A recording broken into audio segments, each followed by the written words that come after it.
कर्मचारी संघटनांनी 8व्या वेतन आयोगासंदर्भात त्यांच्या मागण्यांचा सविस्तर मसुदा अंतिम केला असून 25 फेब्रुवारी 2026 रोजी दिल्ली येथे राष्ट्रीय परिषदेच्या मसुदा समितीची जॉईंट कन्सल्टेटिव्ह मशिनरीची महत्त्वाची बैठक पार पडली. या बैठकीत वेतनवाढ, भत्ते, फिटमेंट फॅक्टर आणि पेन्शनविषयक प्रस्तावांना अंतिम स्वरूप देण्यात आले असून हे संयुक्त निवेदन 8व्या वेतन आयोगाच्या अध्यक्षा रंजना प्रकाश देसाई यांना सादर केले जाणार आहे. या पार्श्वभूमीवर देशातील लाखो केंद्रीय कर्मचारी आणि पेन्शनधारकांचे लक्ष या निर्णयाकडे लागले आहे. कारण 2016 मध्ये लागू झालेल्या 7th सेंट्रल पे कमिशननंतर आता वेतन रचनेत मोठे बदल अपेक्षित आहेत. सर्वात मोठी मागणी म्हणजे 3.25 फिटमेंट फॅक्टर लागू करण्याची.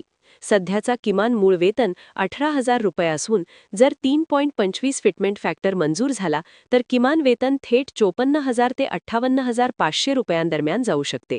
यामुळे सर्व लेव्हलवरील कर्मचाऱ्यांच्या मूळ वेतनात मोठी वाढ होईल आणि त्यानुसार महागाई भत्ता, घरभाडे भत्ता व इतर भत्त्यांमध्येही वाढ होईल.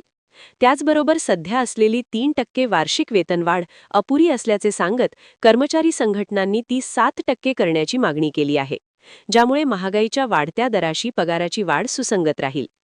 पेन्शनच्या बाबतीतही मोठी मागणी पुढे आली आहे. सध्या लागू असलेल्या नॅशनल पेन्शन सिस्टम ट्रस्ट अंतर्गत NPS प्रणालीऐवजी जुनी पेन्शन योजना OPS पुन्हा सुरू करण्याची मागणी संघटनांनी ठामपणे मांडली आहे. OPS अंतर्गत निश्चित पेन्शन आणि सरकारी हमी मिळते, तर NPS ही बाजाराशी निगडीत असल्याने निवृत्तीनंतरच्या उत्पन्नाबाबत अनिश्चितता असते, असा कर्मचारी संघटनांचा युक्तिवाद आहे.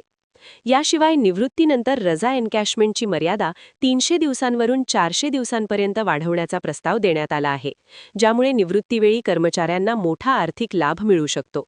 CGHS सुविधा नसलेल्या भागातील पेन्शनधारकांसाठी निश्चित वैद्यकीय भत्ता 1,000 वरून 20,000 रुपये करण्याची मागणीही करण्यात आली आहे, ज्यामुळे ग्रामीण व दुर्गम भागातील निवृत्त कर्मचाऱ्यांना दिलासा मिळू शकतो.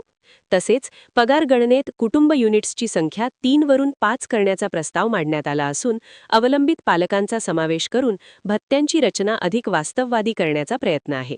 आता या सर्व मागण्यांवर आयोगाकडून सविस्तर चर्चा होणार असून अंतिम अहवाल 2027च्या मध्यापर्यंत अपेक्षित आहे.